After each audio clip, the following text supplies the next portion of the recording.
Crypto is on the rise, making that dough in the crypto paradigm.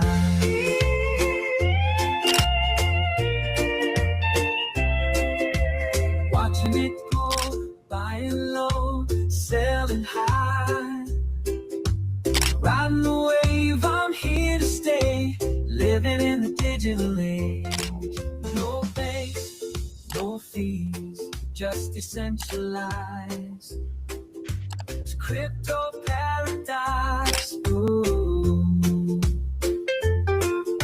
No banks, no fees. All righty, good morning from paradise. Happy Monday, December 29th. The year is almost over. I can't believe it. My name is Crypto Amaru. Happy to be joined, as always, by Nick, the Crypto Hitman. Got a great slate of stories to cover for you guys today. As always, we're talking precious metals. We're talking gold. We're talking silver. You're going to get our takes on whether these are good investments. You are going to get our takes on whether investors may start to rotate from gold and silver into Bitcoin at some point. And you are going to get our take on all things macro, politics. We're talking Somalians today. Nick, we're talking Somalians today. I don't care. I don't care what people say. We're talking about that story because that's a big one. All right, but before we get into all that, how was your Christmas? Happy New Year's, all that good stuff. Yeah, Christmas was good. We did went to an aunt's house on Christmas Eve. We had some people over here on Christmas and kind of just been doing a little this, little that since then. It's kind of the weird having the long weekend here with Christmas being so early last week. So pretty good. How about you? Well, I had to manage my kids for 5 days straight. Almost no help. Not easy. Not easy. Shout out to all the parents out there who are wife working?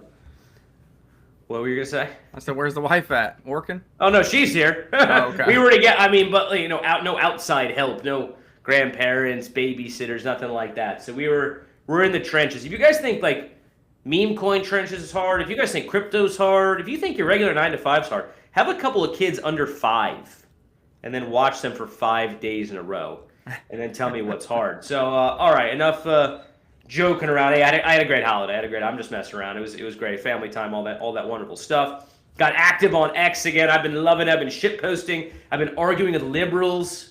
I've been fighting gold bugs. You know, they're dunking on me. They're calling me a crypto bro. Like, it's just, I'm loving it. But I learned a lot. About people's mentalities and their investment theses. And let's just put it this way. I don't know if they're all going to make it. I don't know if all these gold bugs and these silver bugs are going to make it. And look, I'm happy. By the way, I'm happy for everyone who's made money in the markets. I just don't think.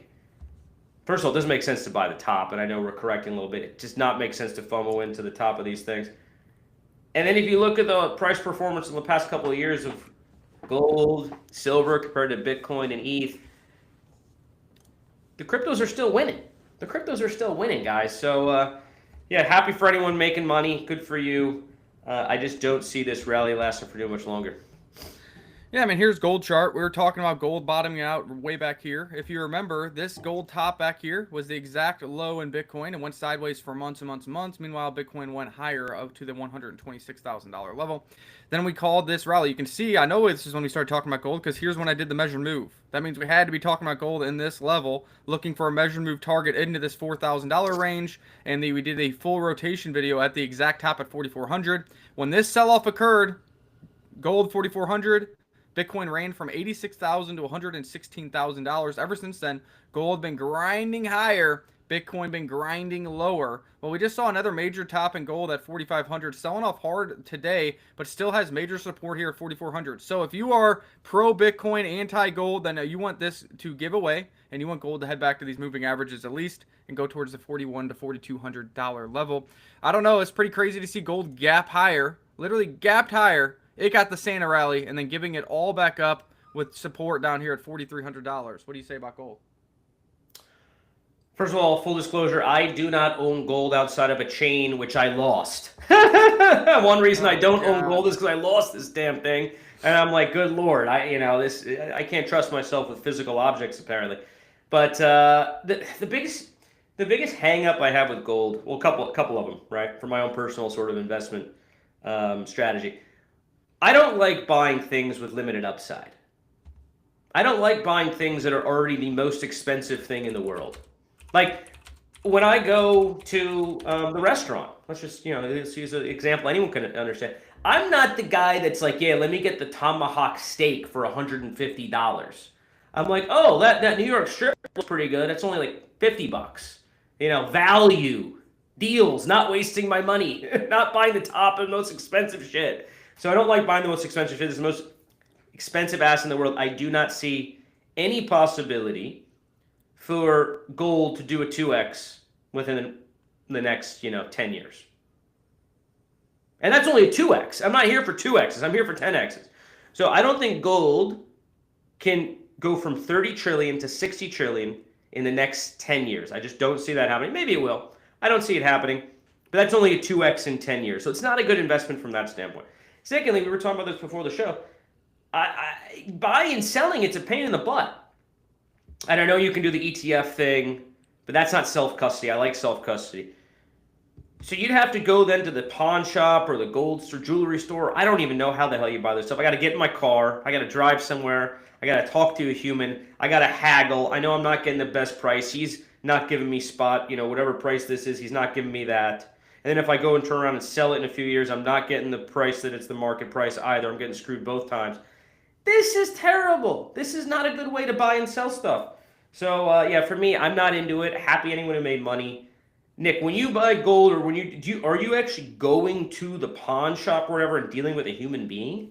You can buy bullion off of bullion websites, but there is a little bit of a premium when you do that. Or you can go into like your local coin shop, pawn shop, whatever. I would prefer if you have like a local bullion or coin shop. But the thing is, understand sometimes they will sell it to you at spot, but if you go to sell your stuff, they're not going to give you spot. They're going to give a discount because they need to leave a little bit of a gap to be able to make money on that bullion and turn around and sell it to somebody else.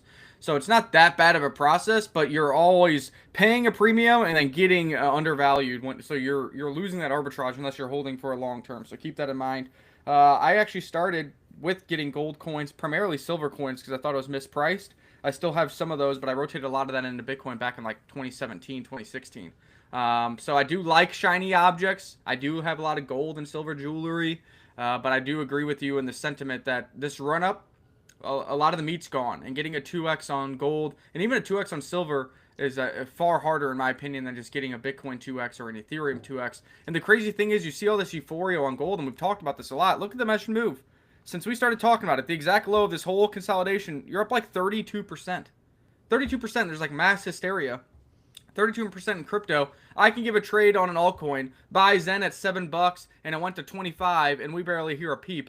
But 32% in gold, and the whole world is awake, and every mainstream media is talking about it. That's just the nature of the beast when you're dealing with the number one asset in the entire world, now at $30.5 trillion in market capitalization here at $4,392. And then let's switch to silver. Silver has jumped up to number 4, over $4 trillion at a $72 per ounce. You're like, holy cow, that's a lot. Well, guess what happened over the holiday break? Lines were lining up for silver. And what happened when that happened with gold? The exact top. Yes, silver went to $85 an ounce on December 28th, and already today it's down to $72 an ounce. That means just yesterday, if you would have been buying silver ounces at $85 per coin, you'd be like, oh man, I'm loving it. You wake up this morning and you're down $10 per coin plus tax on the transaction.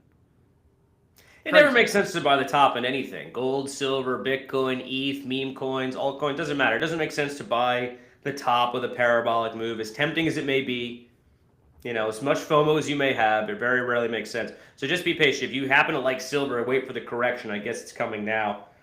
But I have this argument, and I've seen this across crypto Twitter, or maybe I should call it gold and silver Twitter now, but people saying that Bitcoin has no value, no use case, there's no purpose in it, and the reason why gold and silver are doing well is because there's so many uses for it. And I'm like, that doesn't quite add up to me, so I did a little research. It's amazing how few people do research and post things with set sources and actual facts, backing them up on X. But that's a whole nother discussion. Did a little bit of research. Apparently, the industrial use cases of silver amount to like 7% of the entire, supply of silver. So don't give me this argument that gold is 30 trillion, silver's 4 trillion because it's just used, so there's so much use case for it. Let's call a spade a spade. It's a store of value. People like it. It has a historical precedent going back 3,000 years, in terms of gold. But the 30 trillion isn't there because it's being used in industry, and not even all of it's used for. Jewelry is only like 30 or 40% of the market apparently. So a lot of it's just speculation and belief, just like any other asset. Yeah, silver, I think, has a little bit more utility with the thermodynamics used in electronics. It does have antibacterial properties. So like when you hold it, it can help kill bacteria, et cetera, et cetera. But like you said, you can look at the data and see what it's actually used for. And it's a small percentage. But this is what I was interested in. It took 5 years. And even after this massive run, silver is up 311%. So pretty good gains. But over the course of 5 years, you could look at Ethereum, even sitting here at $3,000, and Ethereum is still outperforming silver. Even after silver did this massive run, and Ethereum has gone from 4,800 down here to 3,000, Ethereum's still outperforming it by 85%, plus paid a 5% dividend for staking it during that duration as well. So, if you believe that the run isn't over for ETH and we're going to continue higher, and ETH goes to $10,000, Ethereum would have outperformed a 300% silver move by like 4 or 5x plus paid dividends. So, this has been a great run. You can see the parabolic move if you look at the all. It took a lot of patience. This is why the silver bugs are so happy right now. You can see from the 90s to the early 2000s, it sat below $10 an ounce that entire decade. When I got involved with it was back here around 2015 or so. It was between $15 to $20 per ounce for another decade. And then now it's finally breaking out to the upside, going from $20 an ounce, $30 an ounce, hitting $85 an ounce yesterday, and now backtracking to $73 an ounce today. So I understand why the silver bugs and the gold bugs are so aggressive. They've had to wait decades and decades and decades and decades to get the same gains that you got out of Ethereum last cycle, Bitcoin last cycle, and many other altcoins just this past year. Yeah, a couple points I want to make here. One, for all you crypto bros, Bitcoiners, Ethereum maxis, let's take a playbook out of the silver bugs and the gold bugs. Those guys have tremendous patience, incredible conviction. You're talking about guys that have held for 10 years, saw nothing happen, then finally they get their moment in the sun. And so that's why I'm happy for them. That's why I'm genuinely happy for these folks. And if you're in crypto, if you're in Bitcoin, try to adopt some of that mindset that the silver bugs have. Hold on for 10 years. Don't get salty if price is down for 3 months. Those guys dealt with no price performance for 10 years and they held on. So that's my first. And they're not only holding, they're actually dollar cost averaging with like every paycheck. When I was started, I go to the coin shop. There's a lot of older guys, and I buy some. I'm more the collector, so I don't buy just plain old bullion bars or whatever. I would get junk silver because that's the old U.S. coins, but I'd also get like kookaburras or silver pandas, like they have collectible value because they only print a certain amount per year, and then you get a premium over spot. Some of you may know what I'm talking about, but I was in there, and those guys, every paycheck, they would go in there and be like, all right, I got my $120. What silver am I buying today? That's what they would do. They would just keep buying and buying and buying and accumulating, and congrats to them finally getting that 3x over the past 5 years here. It reminds me a lot. It's a funny thing. Like, we're all dunking on each other and, shitting on each other on X. Gold's better than Bitcoin, Bitcoin better than silver, all this stuff, right? Aren't we all more or less actually on the same team? Anti-dollar. Things Exactly. Dollar spending power goes down. So why are they putting their $120 into silver? Because they see that as a better savings vehicle than the $120 sitting in their bank that they have extra from their paycheck. Also, if you have the $120 in your bank, you're probably going to spend it on dinner or whatever. If you put it in silver and you put it in your safe, well, you're probably going to hold it for 5 years and make a 4x. Yeah. We're all on the same team, anti-fiat, right? So, let's support each other. I don't necessarily believe that silver or gold is the best investment in the world, but I get it, guys. I get it. And so let's just tone down the haterade a little bit and understand we're on the same team. I want to go back to actually the title of this stream because I've thought about it for a second as we've been talking. Will investors rotate from into Bitcoin and, by extension, Ethereum, altcoins, whatever?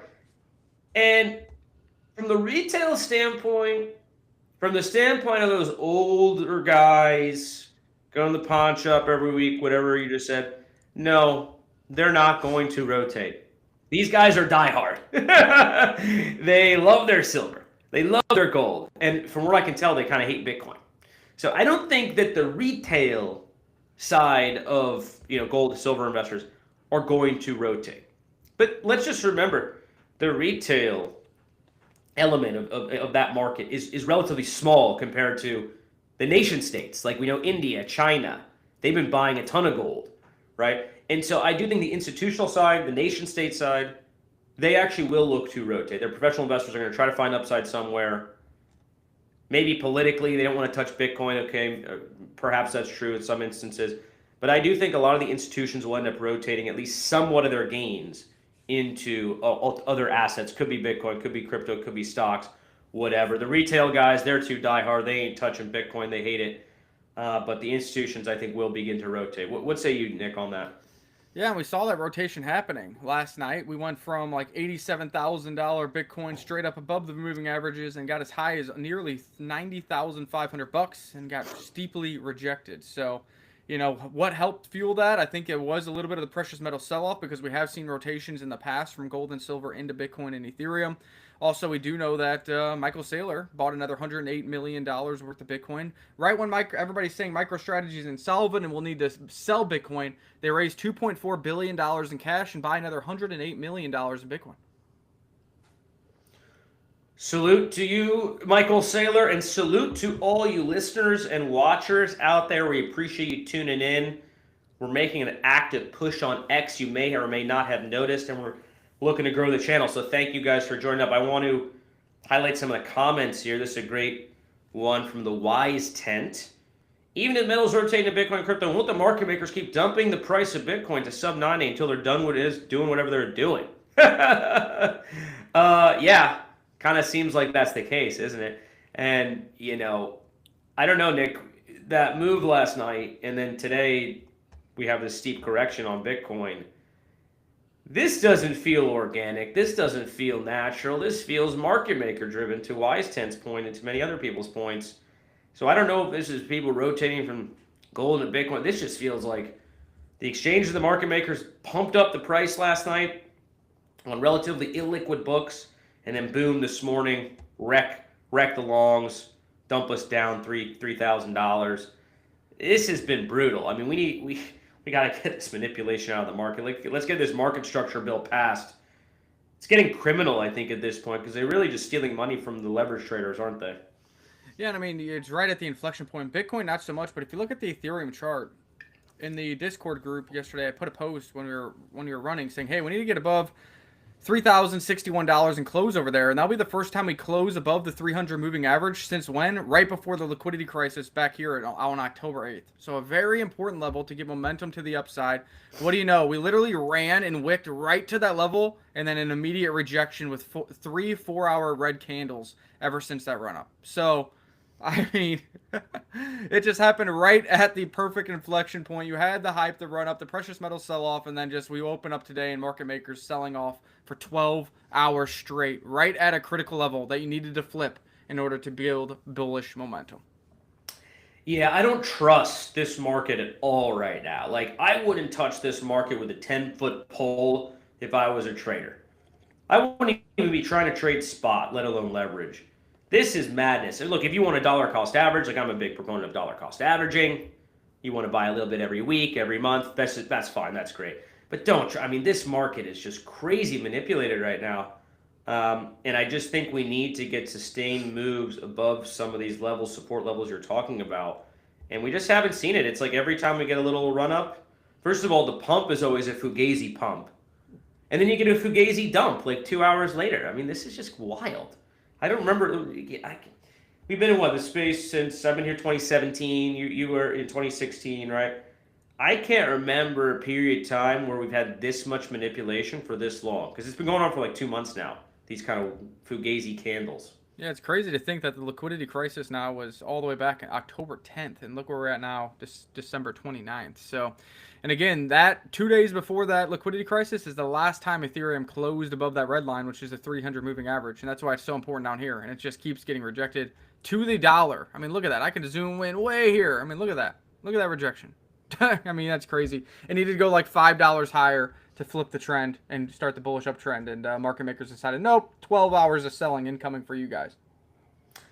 I think there are vested interests in keeping a lid on the price, maybe to do with the options that had expired or are expiring here at the end of the year for the investors in those options to make money.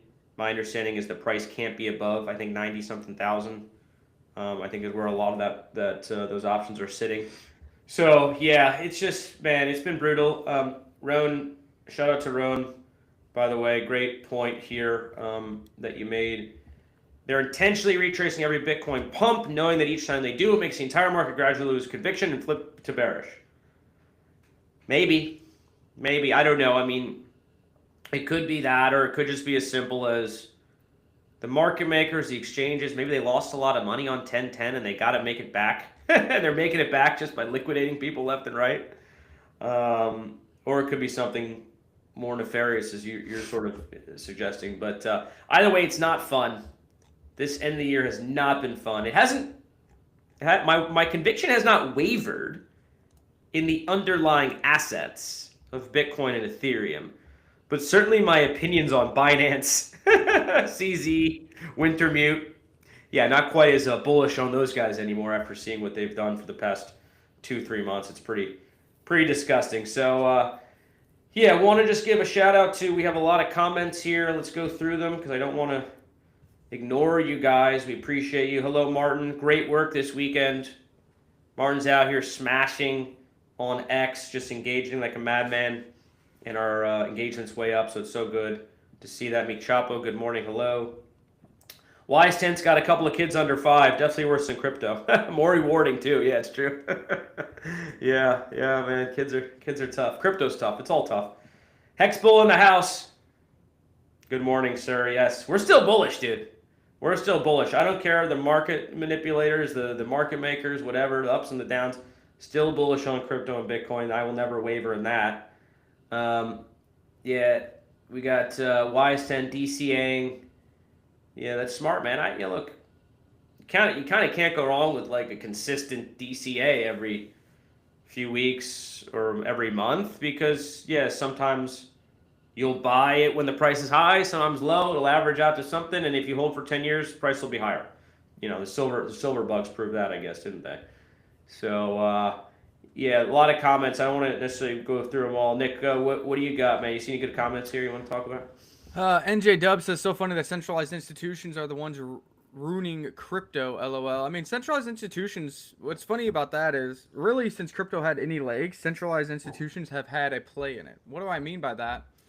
When Bitcoin started its first journey to get a run, it was really on the back of Mt. Gox. The problem was Mt. Gox was the only really centralized opportunity or option for new players or existing players. And even the most OG people in the space, when Mt. Gox got liquidated, went to zero, locked up, closed their doors, a lot of them had Bitcoin in there. Roger Ver had Bitcoin there. Richard Hart had Bitcoin there. Brian Armstrong had Bitcoin there. So all the evangelists of decentralization and what Bitcoin meant, all the earliest players all lost Bitcoin to Mt. Gox, the first major centralized player in the ecosystem. So this isn't anything new. Centralization, to an extent, I think, is a needed evil because many people to get on board and you need good UI UX, and that just isn't the case for decentralized exchanges. Plus, you need the accessibility now to link to bank accounts or approval from bank accounts, and that only comes from FDIC-insured third parties like Coinbase itself. So they're always going to be there. They're never going to go away. They're kind of a necessary evil. But even the early days, the most OG of the OG lost money to a centralized exchange, Mt. Gox. I guess that's supposed to make me feel a little bit better.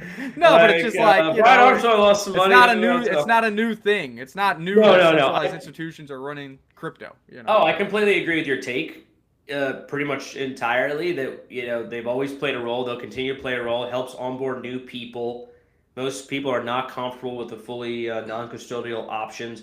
Bitcoin, you can't really have decentralized exchanges because there's no smart contracts. So how are you going to do that? You can do peer-to-peer exchanges and things of that nature, but for the most part, Bitcoin is going to rely on centralization to some degree. But I think we can do better.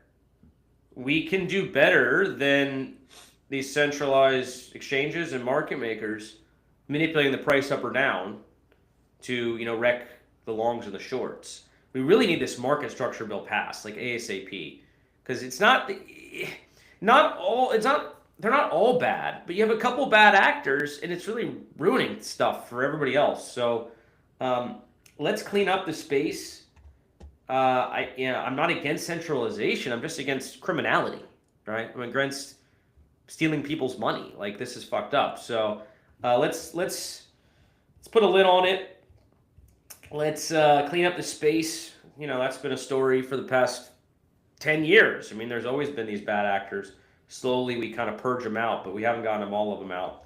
So let's just see how the market structure goes. Shout outs to Pulse Chain. Yeah, shout out to Pulse Chain. Pulse Chain back down to its lows again, though. Kind of rallied out of it and then just right back to where it was. So nothing new for Pulse Chain there. PTGC burned more of their supply. Surf, I'm sure, has burned more of the supply just based on the volume, but not a lot of volume going on over there. And right as Pulse Chain started seeing a rally, Richard Hart did his Christmas video, which was nice to see his face. And he really showed conviction on talking about not giving up, still pivoting, thinks his products are good, doing ProveX. His theory about ProveX didn't work out the way he thought it was. So imagine that. I told him, there's 3 things you can't do. You did all 3. It didn't work out. So, smart guy. He saw it a different way. Well, he was wrong, and I was right. So, we'll see what happens moving forward. I'm sure that sacrifice phase, I think it ends here in January, and then maybe there'll be a launch phase, and I'm sure that ProveX platform is going to benefit PulseX and Pulse Chain in multiple ways, whether it's LPs, whether it's buy and burns, whatever it is. It will help the other core tokens on Pulse Chain, which pumps Surf and pumps PTGC. So shout out to Pulse Chain, but price not looking good. And he did do a video, 45-minute video. Go watch it. Pretty much telling you he's not giving up. He's got his other plans. He's got all this money, all these tablets, all this stuff, but it's hard to swim upriver, which is what we've been saying. He kind of notated the performance of Ethereum, the performance of other altcoins, the performance of other layer 1s, the mistakes that he made with ProveX. You can't swim upstream in crypto when it's all liquidity bonded together, and really the morale and momentum is all tied to Ethereum. And that's why I've been saying, don't get excited unless Ethereum is above $5,000. I feel like a broken record because I've been saying it for like 2 or 3 years. But that's it. ETH above 5,000, we all have fun. ETH below 5,000, keep your day job. That's really as simple as it gets. Keep your day job, people. Yeah, that's true for more reasons than one. But I want to get to a couple of these comments. Before I do that, I'll just give you my take on the Richard Hart video because I did watch it. I liked it. I mean, look, he seems like a likable, nice guy. He's a funny dude. He's making jokes. He's self-deprecating. He's conceding that he was wrong. I mean, how many founders have we been around, Nick, that they're so egotistical, they won't even take any kind of constructive criticism, any kind of suggestions. They'll never admit they're wrong, even in the face of clearly being wrong. Richard went out and said, hey, I effed this up. I thought one thing, turned out to be the other, and, I got it wrong. Great, some contrition. What a wonderful thing to see in a founder. And then I think his bigger point, you can't swim upstream, absolutely. And yet I'm seeing people sort of dunking on him like, you said Rolexes were down, but they're only down, but my Submariner went up 6%. Like, come on, guys. You're nitpicking. You're harping on little things. His point overall was correct. I guess we're at a point with Pulse Chain where because price has gotten so beat up, people are just angry.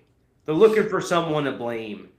And Richard could have said, "Hey, I'm gonna fly, I'm gonna fly some OnlyFans girls to your house, give you free lap dances." No, fuck this guy. Fuck this guy. I hate him. I don't want these free lap dances. Like, there's nothing you can do. Is my point for some people, and you just see that on socials, and I think that's sad. I know. To me, it felt like he's trying. He's trying as hard as he can, but dude, it's just tough. It's tough, and I guess I'm sort of in a similar shoes in the sense that we're public facing, we're out there talking about coins and stuff, and it's, hasn't been easy. It hasn't been easy for us or him. And so maybe I just feel a little bit of a connection in that sense. But yeah, man, it's just sad to see. I guess I'm going a little bit of a tangent, but hang in there. If you like Pulse Chain, don't sell on the lows. Nothing's really changed other than price, as far as I can tell. We got the Wise 10 saying, I still think Nick's prediction of 244K is going to happen. Nobody thinks it will, which is why it will. Yeah, I mean, you want to root for 244K Bitcoin because that means that you have a 5-year or 6-year cycle. I'm still on the 5-year cycle, not really a 6. And that means based on historical data, what we've been saying about Ethereum outperforming Bitcoin, and Ethereum price will be upwards of $22,000 if that happens. If it gets $16,000, don't shoot the messenger. I don't think you'll be too upset about that. So we'll see how that plays out. Martin Max King, current Bitcoin action is for the end of the year tax reduction. That's a good point. We have been talking about the potential tax benefits of Bitcoin for income tax, but there's also tax harvesting that occurs at the end of the years on stocks and really on all assets as well. Yeah, the tax harvesting story, I'm seeing that pop up a little bit on my feed, but not too much. I'm glad you brought it up, Martin. I think that's kind of an underappreciated headwind here that we're seeing at the end of the year. I know we all wanted the Santa rally and certain years, look, Bitcoin was up 20% in December. Well, guys, it hasn't played out that way. 2025, I know we wanted it to be the parabolic blow-off top year, but it wasn't. It was arguably a bear market. I know Bitcoin did well for a while, and people are going to say, we went from 16 to 126,000. That's all true. So I guess Bitcoin was in a bull run. Altcoins, absolutely not. Altcoins were in a bear market. You're not going to convince me otherwise. I know BNB did well, but that's it. So 2025 was a disappointment, and we got it wrong. I think a lot of people got it wrong. If you believe in the 4-year halving at any point, you thought that 2025 was going to be the blow-off top year because that's what previous cycles would have told you. But we've talked about the ISM, we've talked about Fed policy, liquidity, quantitative easing, etc. It looks like they're gearing up for a big push across the Fed, across the Trump administration in 2026. And so we're staying bullish on 2026. And you can't tell me, after you saw what happened with gold, with silver, S&P 500's done well. It feels like every other major asset class has done incredibly well in the past couple of months. You can't tell me that 1 trillion, 2 trillion. This is not a lot of money, by the way, guys. I know it sounds like a lot. There's 250 trillion in liquid assets between stocks, crypto, gold, bonds, money markets, 250 trillion. You can't tell me 2 trillion can't make its way into crypto over the next 12 months after all these assets did massive runs. So I will stay bullish. I'm staying bullish. I know Hexbull, you're probably laughing at us, but I'm long term, but I'm bullish. So Nick, what's your thoughts? I mean, how could it be that we could see these massive run-ups on these other assets and then none of it trickle into Bitcoin? I mean, we've been talking about looking for the rotation. We saw that briefly when gold hit 4,400 and dropped to 3,500, but then Bitcoin gave it all up. And I think a lot of that is due to the market maker situation, the liquidity crisis that occurred on October 10th. More and more information comes out on that, and it is deeper and worse than it was on the forefront. Didn't seem that bad in the moment, but when you have 30% or however many of the market makers that literally are upside down on their books and could go bankrupt if they don't trade their way, leverage trade their way, and manipulate their way back to solvency, well, this is what you see here. So I think it's going to happen. Nothing's changed from macro. The macros only get stronger. There's a news story here that the Fed just injected $25 billion into the economy. So, I mean, QT ended earlier this month. QE is underway. This is like the third injection of capital from the Fed.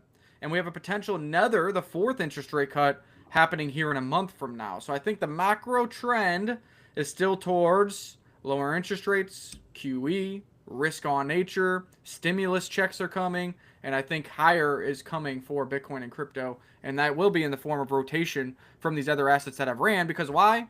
People like taking profits on their winners and riding their losers. That's just the nature of the beast in any market. This time around, we're the losers here with the crypto bag, and maybe we'll get some of those overflows here sooner rather than later. Feels so good to be a loser, doesn't it, ladies and gentlemen? I'm just relishing in it.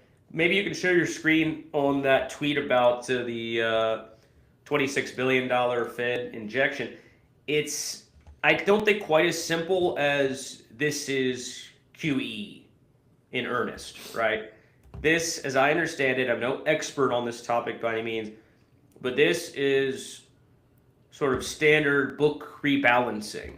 It's overnight lending. It's not designed to drive the long-term interest rates down. It's meant to help the banks with liquidity and solvency and things of that nature. I think calling it QE light is probably the most accurate. It's not QE QE. It's something sort of adjacent to that. So maybe we haven't seen this story show up in the price and the charts because it's not technically QE as I understand it. But it is a positive, and they're heading in the right direction. They did stop the QT. We'll see what's going to happen. We have a number of data points dropping over the next month, of course, around inflation, labor market, things of that nature.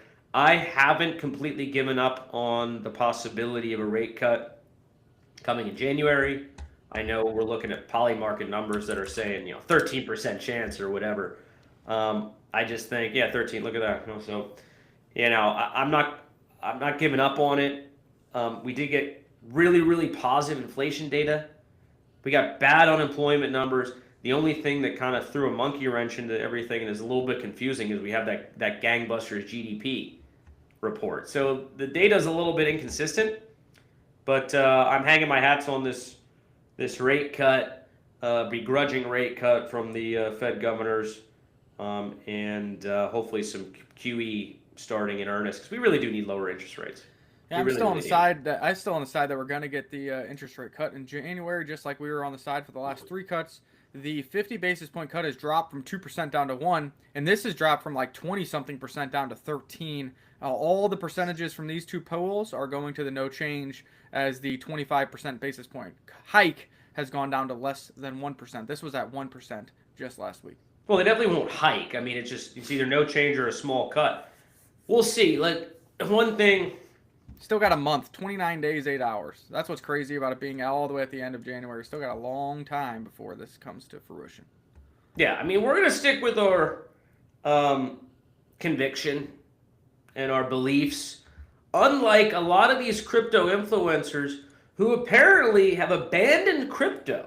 They've abandoned their belief in Bitcoin. I guess they didn't really ever believe in it that much to begin with, and now they're all in on silver. I know some of these are probably tongue-in-cheek tweets that we're seeing, maybe jokes, but I don't think all of them were.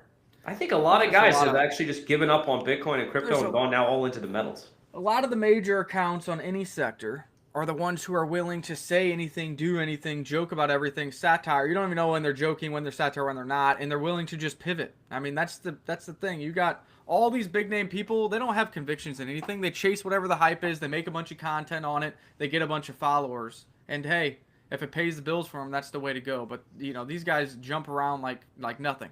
Logan Paul was in NFTs, then that went to zero, so then he flipped back to Pokemon. Pokemon went down, so you didn't hear him talk that. He talked about boxing. Now Pokemon's up, so now he's in the news because he's selling a $5 million card. I mean, hey, you can't hate it. He's a billionaire or $100 millionaire, but just willing to change your convictions, change your beliefs, change your desires based on what's hyped, because you have the following that whatever's hyped is what is going to get clicks, and when you get clicks, you get money. So, yeah, I don't roll like that, man. I mean, maybe I'm just a stubborn son of a bitch who, is inflexible in his beliefs. No, I call that conviction. I call that I actually have beliefs, and I have my opinions. And by the way, I have changed them. I used to not hate Somalians, and now I hate them. So, there's that. I've changed my opinion on Somalians. Before we get to that, let's get through these couple messages here. Final Curse, what's your opinion on the safest crypto exchange to leverage trade on? Leverage trading is very tough, so be careful with that. I mean, I think Coinbase maybe has leverage trading now. That's FDIC insured at least. Binance has been around now for 3 cycles. But Binance is where the major issue happened on October 10th. So is that safe? He probably would have got liquidated. It's hard to know. No, Hyperliquid has got the most liquidity. Yeah. Yeah, Hyperliquid's non-custodial, right? So at least you have control of your own money. The problem with leverage trading right now is they're just manipulating it up and down, and you can get it right for a while. Like we were riding high on the Frontier Fund. They were killing her for a while, but then enough manipulation, enough shenanigans behind the scenes, you get caught the wrong way on a couple of trades, and that's it. I mean, it's just I would stay away from leverage right now. You wait until at least there's sort of a consistent trend. You see one way or another, up or down. Right now, it's just been so choppy. You'll eventually get washed out. So I would definitely stay away from leverage, but Hyperliquid is non-custodial, so that's good. Yeah, Realm Vault at 25 BPS at 11%. I hope that pays out for you. I mean, it should. They should cut the rates. They need to cut the rates. And if this chairman, Powell, won't do it, well, Trump's going to install someone who's going to. So it's going to happen eventually if it doesn't happen at the end of January. What are you going to say there, though, Nick? We got Dark saying good morning, guys. That is Dark from RhinoFi over on Pulse Chain. Shout out to you guys. RhinoFi still doing its thing. We helped them launch at, I don't know, sub $10,000 market cap and went as high as a couple million. I don't know what it's sitting at now, but they do have a nice liquidity pool with Surf tokens, so we want them to do well because it'll help Surf drag higher and generate volume between those pairs. We got Roan talking about, wait, what did Richard Hart admit he was wrong about? We kind of talked about this a lot, so you might have picked up on it. He talked about the ProveX theory didn't work out as planned. He thought that the weak hands would already be gone. So when somebody, this is how he said it, when somebody bridged in through Tornado Cash and put millions of dollars into the charts, pumping them, he didn't think that the sell-off would be so steep. Apparently, there's still a lot of weak hands in the market. But the weak hands in the market for Pulse Chain is just a proxy of the overall market. People are down on all of their assets. They need to take gains to live or rotate or feel dopamine. So when your asset goes up 85%, Ethereum goes down 10%, what do you think you're selling? You're selling your Pulse Chain asset because it's up 85%. You want to feel good about it. So that's where he talks about can't swim upstream. Everybody's down. It is what it is. And, I expect them to keep doing more of the same. They got a bunch of physical devices still, a bunch of cash. I just don't want Richard Hart to be like, man, I'm not injecting. It's just going to get sold into. You got to keep injecting. He should have built higher lows. He shouldn't have done a one-time injection, watched the sell-off, and not injected anymore because he was in disbelief that there's still that many sellers. That's when you buy again. You turn the sellers into FOMO buyers, you build up higher high, and you get your chart looking better than the rest of the market. Because ultimately, Ethereum has been between 2,500 to 3,500 for quite a while now. Pretty stagnant, pretty sideways. So there's no reason that you're swimming upstream. Instead of swimming up a whitewater rapids, you're swimming up a creek, and you could actually build higher lows, build a good-looking chart, get some people interested in Pulse Chain, and get those weak hands to not sell every pump. Because right now, they have the same mentality as the other ones. If it pumps, take profits because it's going to dump. That's when you stop it at a 50% fib level, you pump it again. If you have hundreds of millions, you only injected 1.5 million to get an 85% rally, let 45% sell out, pump it again the next day. Do it again, and they will FOMO, they will stop selling. He decided not to do that. And these injections, this isn't the first one, but he does them so sparingly. It's like 2 million here, a massive rally, everybody's hyped for a week, and then it gives it up, and then you don't inject again for 3 months. Do back-to-back injections and get some momentum on your chain. That's what you should have done. And maybe that's what he was referring to when he was wrong about that as well. Yeah, I mean, deposit like 5 million in there and just do aggressive market making too, right? Create a bunch of volume, move it up, move it down. I mean, get aggressive. I'm not saying you should manipulate the price. I'm not saying do illegal stuff, but that would probably work better. I do want to mention one thing here. RhinoFi is doing nice, by the way. Great to hear that, Martin. Yeah, I mean, we have seen, like with Zcash, for example, you can swim upstream if you do like everything right and you get like a lot of money, a lot of whales. So it's not completely impossible. It's very, very hard. Let's just, let's be honest about it. And so, yeah, I don't know if I can say, hey, Richard, like, spend $5 million like trying to swim upstream. I kind of have a tough time saying that. In my heart of hearts, kind of a better strategy might be do that. Do 5 million, do 10 million, do whatever.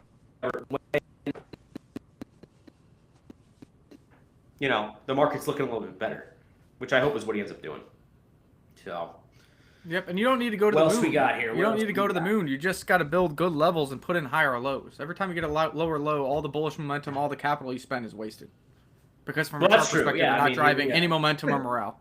You don't need to go to the moon. You sent it up 85% with 1.5 million. Do another 1.5 million after it does a 50% retracement. Then do another 500K. Like, you just got to build levels, not just be like, oh, 1.5 million didn't work to drive more millions of you guys buying, so screw it. Let's go to new lower lows while Ethereum holds the same range. You're never going to drive morale. One-time injection in this market's never really going to work for long term. Just because what you said. People see green, they're, oh my God, I'm up for a minute, sell, so it is what it is. It is what it is. Look, if you're in Pulse Chain, sure, you can sell at lows, abandon it.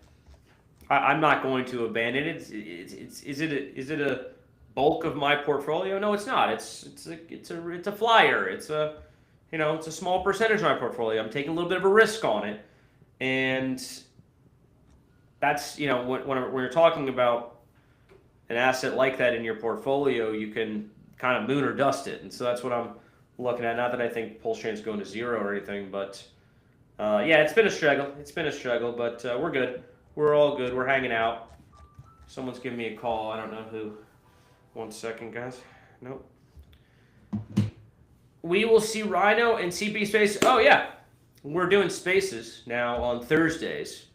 I don't know if we're going to do this Thursday because that might be New Year's Day or some shit. I don't even know what day that is. But we'll see what we end up doing. What other stories do we got queued up here, Nick? We can look at the Coinbase chart here. It's interesting to see Coinbase. Big announcement was them doing 24-hour stock trading. And their chart isn't looking too great, but we don't really care. Why don't we care? Because we sold at $370 per share, and it's down to $235, sitting on the lows again. But again, we've been watching this, looking for a bullish divergence to potentially buy back our position. So if Coinbase drops below this $232 level, you will get a bullish divergence, and we will be going long on that. So if you want to see when we go long on Coinbase again, yes, these are all winning trades. Never lost a single trade on Coinbase since all the way back here. Well, keep following this channel here, or join us at patreon.com/learncrypto, or get 200,000 surf and get in the DAO group. Again, this is what we did. We sold at 370, looking for a minor new low to give us a bullish divergence to get long. Once again, major support down at the gap level to fill the gap here at $212. So that's a key level to watch out for as well. So far, the market has not loved their big news of 24-hour stock trading. It will drive revenue for the asset itself. But a lot of people see Coinbase as the crypto darling and want them to focus on crypto revenue and crypto adoption. So let's see how this all plays out. I saw an interesting post from an equity investor into Coinbase, and he was sort of criticizing the amount of acquisitions that they've done. Apparently, they've gone on this crazy acquiring spree and bought like 12 companies in the past calendar year. And in his view, that was a little bit reckless. Like, focus on the core business. Focus on just the trading. That's where you make your bread and butter. Sure, if you want to add like a leverage product, fine, but they're kind of a little bit all over the place, I guess, in the eyes of this analyst or this investor. I'm not sure ultimately that's what moving the price up or down. I just think Coinbase stock, and Nick, maybe you can speak on this more intelligently than I am, but what I've seen is it's more or less a proxy for the price of Bitcoin and Ethereum and crypto. Like, highly when Bitcoin's running, like, Coinbase is up. When it is down, the Coinbase is down. Like, I don't know if we need to overcomplicate things. Yeah, highly correlated because revenues, remember, they're always looking at this on a quarter lag. So when there's moments of, retail adoption, that's when you see these big spikes because a quarter later we see all the retail adoption in the earnings. But yeah, it's really highly correlated to Bitcoin and ETH. They don't own a bunch of Bitcoin and ETH. That's kind of the miss for Coinbase, but they have recently been buying more Ethereum and buying more Bitcoin for the strategic reserves. And now we're just kind of waiting to see what plays out for the stock trading. And they need retail. I mean, yes, they've been staying afloat, with revenues from institutions, and a lot of ETFs do custodize through Coinbase International. But those are very small fees in comparison to the money they make off of retail trading. So we'll see what happens. It's not going anywhere. I think the biggest thing with Coinbase, and I've been a big trader of it and liked it for a long time, you can see that. I think their overhead is too high. I think Brian Armstrong is a little bit of that, I don't know, foo-foo, woke, old Twitter loser, afraid to fire people, afraid to be cutthroat, has the $10,000 espresso machines in the cafeteria. He's that kind of founder. Just overspending when there doesn't need to be overspending. Doing all these acquisitions is one thing, but then if you're not cutting the meat, when acquisitions occur, you're supposed to fire 80% of the people. And I'm not seeing those headlines. He's keeping these people on board through the holidays. He's keeping paying. And when you do that, you're able to acquire them for a reason. That company is not revenue positive or not bringing in enough revenues because their overhead is too high. You got to cut the fat, and he's not seemingly doing that. And that does weigh on stock price because your overall business model, for stock price, publicly traded companies, you need revenue, you need profits. And when you have so much overhead, all these people working and these marketing and they're this and they're that, too much. And I think if Coinbase cut their overhead cost, which I think they could, by 30, 40%, you'd see multiples on the stock price towards $1,000 just by that. I think all the companies in the SP 500 could probably do without 50% of their workforce. You ever walked around the offices of like a Fortune 500 company on a Tuesday afternoon? I bet you half the people are just dithering away on their phones, just doing nothing. So there's a lot of waste. There's a lot of sloth. Not as much waste as we saw with the Somalians, though. Oh, that's true. And I want to circle back to that story because I've been arguing with libtards on Twitter, who just seemingly can't admit that this is a problem. I'm like, guys, I get it. You can hate Trump and you can be mad about this, that, the other thing, but you can also admit that this was bad. Like, you can't admit that this was bad. Like, you guys are nuts. I've been incensed. I mean, I've been more pissed about this story than I have about a political story in a long time. And I don't know why this one rubbed me the wrong way as much as it has. Maybe because it was like so in your face, and you saw it because of the video, rather than a lot of the stories maybe you read about it or you hear third party. Or this was just so there, and it's just been pissing me off for the past couple days. And I can't believe the people I'm arguing with on Twitter, sort of suggesting that somehow this isn't a big deal. Yeah, Trump's worse because he's one of the comments was, if you're mad at this fraud, aren't you mad that Trump's worth more now than he was when he started office?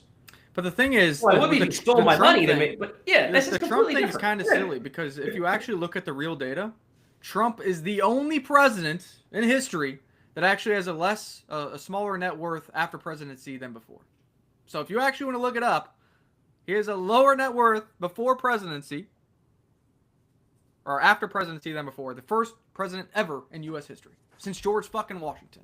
So if you want to compare that apples to oranges, go look at Obama. Go look at the Clintons. See what their net worth did after presidency, and then go look at Trump. So that's what But I don't even care about that. Like, if the Clintons are worth a lot, Obama's worth a lot, they did that because they're famous and they get paid $1 million to talk at some college, in May during graduation. That's fine.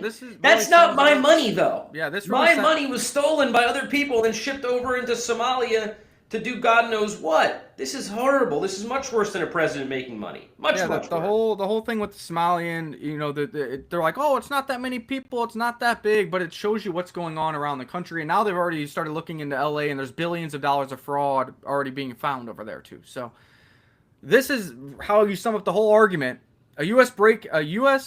district attorney admits Minnesota Somalian fraud. 1% of the population in Minnesota has committed taxpayer fraud to the extent of nearly the entire GDP of Somalia itself.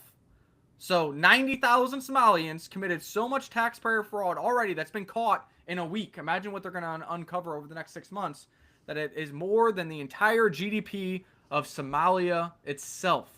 So when you say it's not that big of a deal, that 90,000 Somalians committed this much fraud, more than the entire GDP of Somalia, and that's just been what's been caught over the holiday break. That's insane. If this doesn't piss everybody off, like, I want to have you on the show. I want to understand why this doesn't bother you. And by the way, this is not to say that the Somalian fraud and stealing our taxpayers' money is the only thing that pisses me off. There's a lot of stuff that pisses me off about where my tax dollars go, but this is right up there. This has got to be right at the top. I mean, at least with some of this other stuff, you can say, all right, at least it stayed within the country. At least it helped, whatever, create a job here. Like, okay, the military spending. I don't like all the military spending, but at least that creates jobs like Boeing and Northrop Grumman and wherever else. So I guess that's good, sort of. This literally was stolen from us and then shipped overseas to probably fund terrorism in some cases. It was. I mean, this is just madness. Yeah, it came out already. The largest donor to the Somalian terrorist organization is the Minnesota taxpayer. More money has been provenly traced from this fraud to the terrorist organization in Somalia than any other money source in the entire globe. So, not only are they taking money from you, then they're shipping it overseas. They're funding a terrorist organization that hates you with your money. Meanwhile, Minnesota's taxes have gone up multiple percent over the past 5 years, and Governor Tim Walz took a surplus in income for Minnesota as a state, and now it is going to be at zero and negative within the next year. So they're spending all your money faster than they can take it from you. They've raised the taxes on you, and they're giving it to people who are shipping it overseas and funding terrorist organizations, and then smiling in your face saying, diversity! Fuck that. That is retarded. I don't understand how anybody doesn't see a problem with this. And if you simply say it's not that big of a deal, wake the fuck up. This isn't a Republican or Democrat thing. This is taxpayer, this is terrorism, and this is anti-Americanism. Those people don't even like you. They literally changed the Minnesota state flag to a fucking Somalian flag. Look it up. Wake up, you fucking idiots. That's really not that hard. Yeah, man. This is a very this is a topic that really pisses me off, and I think we're just at the tip of the iceberg. Apparently, there's as much fraud going on in Columbus, Ohio. It's the same fraud. It's the same fake daycare fraud. And by the way, there's 50,000 Somalians there. So it's not like the word doesn't travel within the community. Oh, this is an easy thing to do. These guys, this is what the liberals don't get. The liberals think that everyone is the same. That everyone is basically good-hearted, wants to treat everybody equally, believes in equality, believes in the Constitution, all the things that, as a Westerner, you're kind of grown up and that's ingrained in you. Not all cultures are like that, guys. Some cultures are cutthroat as fuck and will kill you for $10. Do some traveling. Travel around the world having $10 hanging out your pocket. You ain't gonna last long in a lot of these countries, guys. They're not the same. The Somalians are not the same as us. And some are, I'm sure, very nice people. Okay, let's just get that caveat out of the way. But they're not westernized. They don't believe in the same things we believe in. They will steal your money and then laugh at you about it because you're weak. You're whatever. This is their culture. So we got to get them out. To me, like we need to see some fallout from this. We need to see heads rolling. I want to see prosecutions. I want to see arrests. I want to see deportations. Let's see how high it goes. I don't know if Tim Walz perpetrated the fraud or if he really knew the extent of it. But let's find out. Let's find out how high it went.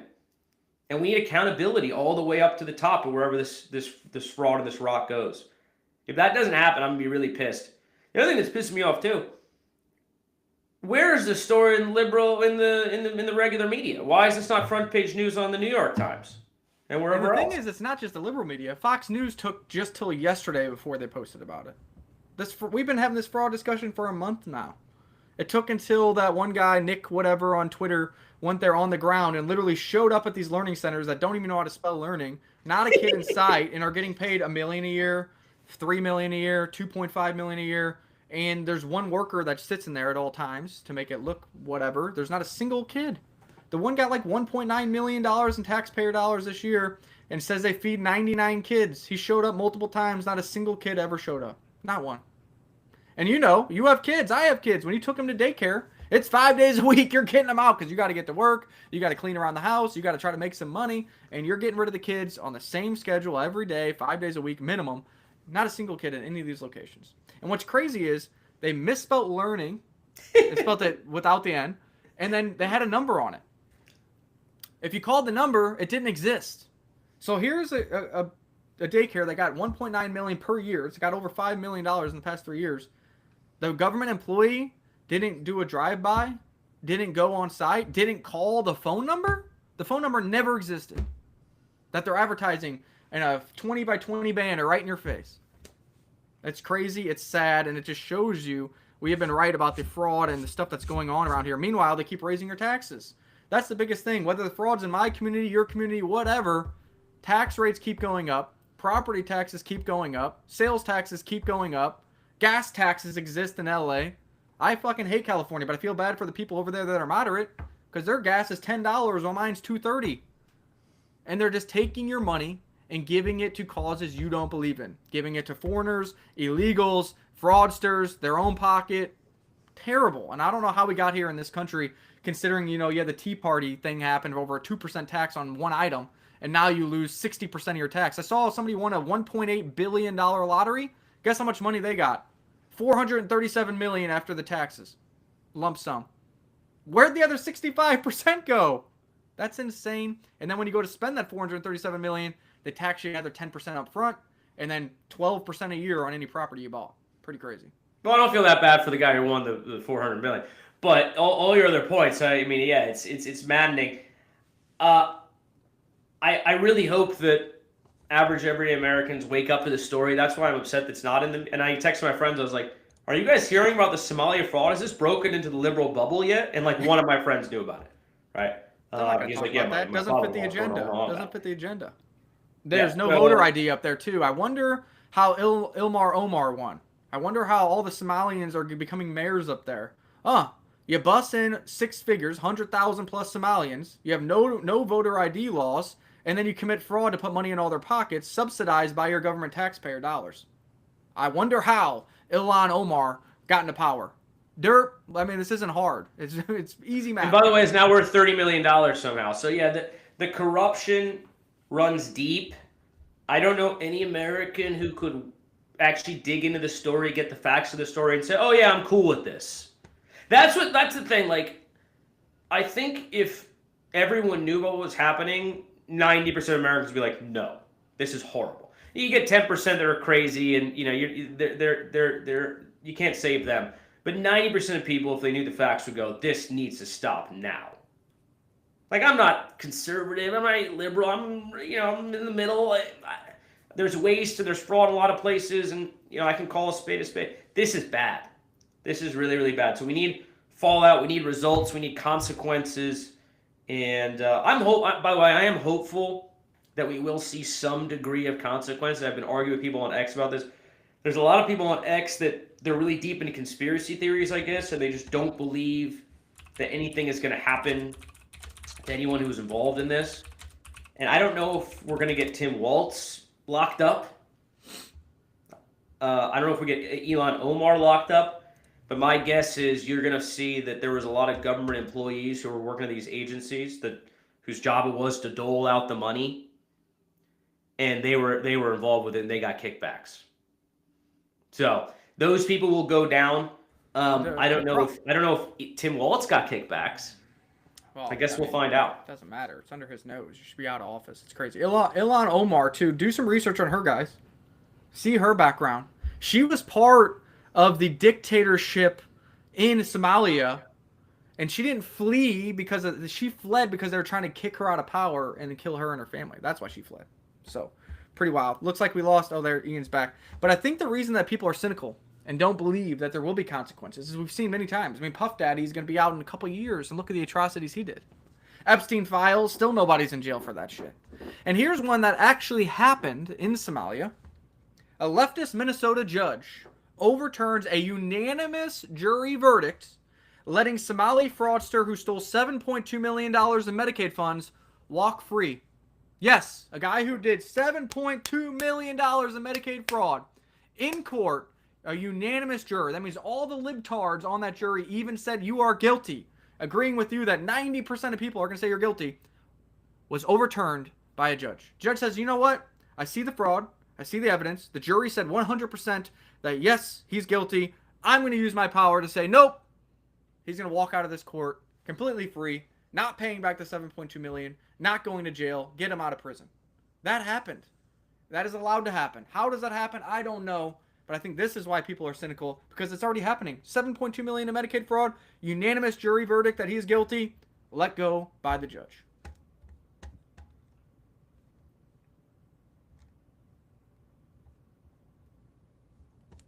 I'll share my screen. Can't hear Ian. He's having technical issues. YouTube shutting us down. Too moderate, they say. Not even too conservative, just too moderate. You're not a sheep. You're going to shut down. But here's the, well, what do you know? Look, as a white person, I can say this. Liberal white women are the bane of our existence. The downfall of America is coming from white women ages 25 to 65. So if you're a white woman ages 25 to 65, go marry a conservative, be a moderate, or don't get in any position of power because you probably don't deserve it anyways, but you are the problem with this country. This is the picture of liberalism here in America, of suicidal empathy here in America, and who is killing this great country. Here you go. The judge that let go a convicted felon of $7.2 million in fraud right here. Here's a picture. So that's all we got today. I don't know what's going on with Bitcoin. Coinbase holding the lows. Bitcoin 87,600, trying to hold the lows after the steep correction we saw overnight. Ethereum 2930. We hit the levels we needed to hit, and it's given up the gains as well. Nothing too exciting going on. Flat for the past 2 days. We had the late Santa rally, the New Year's rally that gave it all up. The pump was fun. Like, I went to, can you hear me, by the way? Yep. Yeah, technical issues. Yeah, I went to bed last night like, okay, all right, are we gonna sustain? It's $3,000 ETH, like Bitcoin almost 90, or I think Bitcoin did hit $90,000 around bed last, and then of course gives it all up, manipulated back down. It's just like, all right, we can't have nice things in 2025, guys. I've already resigned myself to that. I know we were sort of hoping for 95,000 Bitcoin by the end of the year because that's going to help Michael Saylor and things of that nature. I don't see it happening. Too much tax harvesting, too much manipulation, too many investors who have an interest in the price being suppressed right now, and not enough buyers, I guess, too. So I mean, let's just call a spade a spade. 2026, I do still think January we should see. Look, we've had 3 months of red. We've never had 2 years of Bitcoin being down in a row, and Bitcoin will be red on the year slightly in 2025. So you add that to all the Fed policy going on. By the way, Trump, they already sent me a check. They already sent me a check, guys. $1,400. Big beautiful bill. Big beautiful bill. Stimulus is coming, guys. I'm gonna do a video on this. Well, you need to put it all on Coinbase and market by ETH. No, I wish I'd pay off my credit card bill is what I'm gonna do. But is what it is. But better than nothing. So the big beautiful bill stimulus is coming. Tariff rebate check is coming. New Fed governor, or chairman, I should say, coming in May. He's going to get announced probably soon here, end of the year in January. The next guy. Hopefully get the QE coming. I know their QE light's been going on. More interest rate cuts. Never had 2 years of red. I don't know. Like, look, you could be bearish in 4-year cycle, and I'm selling, and I'm not now. Now I'm a gold influencer. Now I care about gold, and I'm pitching silver to my followers today. You can follow those people, and you can do that. But I'm staying convicted in Bitcoin, staying convicted in Ethereum and my low cap gem alts, and we're sticking with it, boys and girls, because that's called belief. Yeah, you missed it. I was kind of talking about the judge who let go of the Somali fraudster, and that's what Dark is saying here. I wonder why Medicaid is so expensive. Massive fraud. $7.2 million in Medicaid fraud scheme. A unanimous juror decision. Judge lets them off scot-free, and I went on a rant about this is the face of who's killing America and the leaders of suicidal empathy. It's the white libtard, ages 25 to 65. And I'm white, so I can say that. White women are the fucking problem. If you're a white woman and not moderate or married to a conservative man, you are the problem. If you believe DEI, equality, all that nonsense, you are the problem. And it is happening for the past decade now or so. Whenever the government convinced that women need to get out of the household, need to stop raising the children, and need to start getting to work and being boss babes, that is the downfall of America. So white women 25 to 65 do better. You are the face of suicidal empathy, and suicidal empathy causes the crash of empires. And America, only 250 years old, it could collapse just like the Roman Empire, just like UK has done. Remember, UK was the strongest superpower in the world, and now it's a little island that nobody talks about and is self-imploding on itself. Got a lot of problems. Got a lot of issues in this country. Suicidal empathy is definitely one of them. The other one is the nonstop debasement of the fiat currency that you guys, and again, I've been in the trenches arguing with people on X the past few days. Great time, by the way. There's a lot of people. They just don't seem to get it. Just don't seem to get what's going on sort of at a macro level with inflation and dollar debasement, et cetera. And they'd rather just talk shit about you because, you're a crypto bro. You're a crypto bro. You can't be taken seriously. Like, no, guys. We've woken up to reality. We've decided to take charge of our own lives. We decided to get out of the rat race, decided to get out of the matrix, so to speak, and take back power for ourselves. And I'm very glad I did that 7 years ago or 8 years ago when I got into crypto. I've done much better than most people. Most people, I'm sure I'm arguing with on X, still working some shitty job, 9 to 5. And yet are railing against crypto's bad. You're a crypto bro. I'll just hang on to my shitty fiat, loses 10% value every year.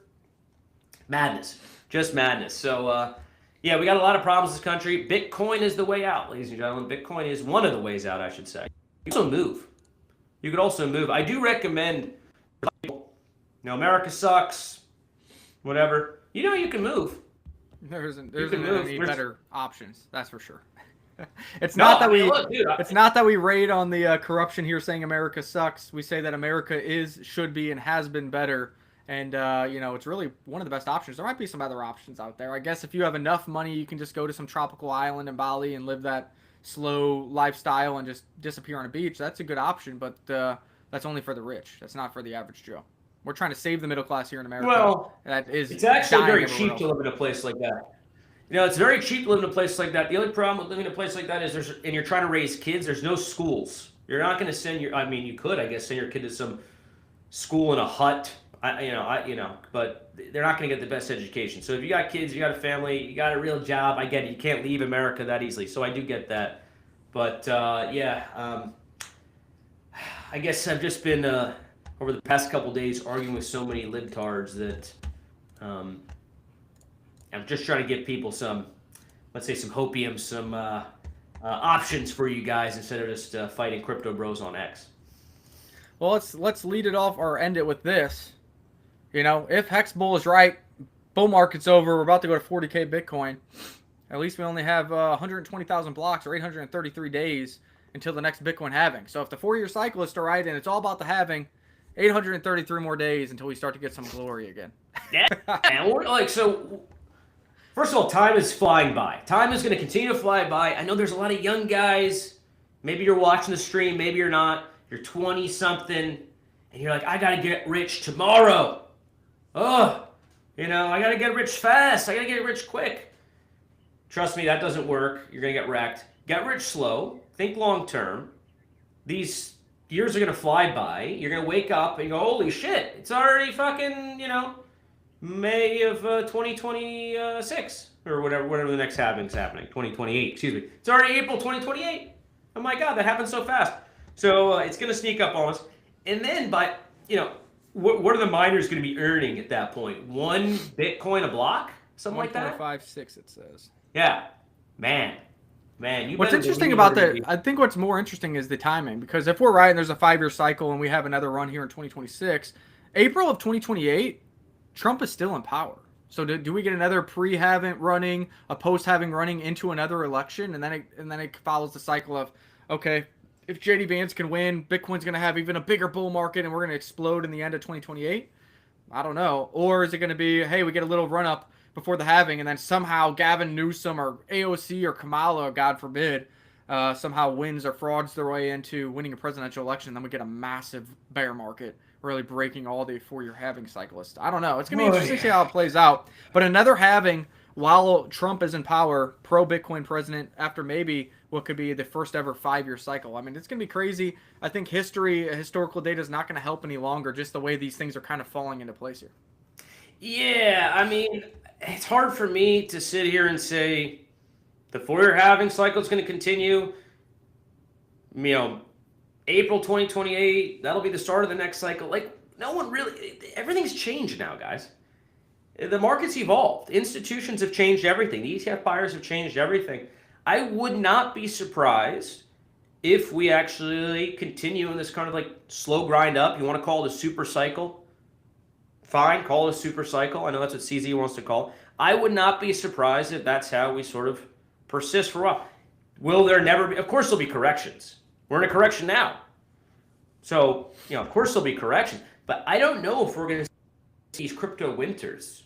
2-year, 1 year bear market, 70% correction anymore. I guess we'll know in a month, 2 months. If we, I guess the question for you, Nick, when do us bulls hang the white flag and say, yeah, the 4-year cycle is still a thing, and we were wrong? Are we mid Q1 if we're still at these levels?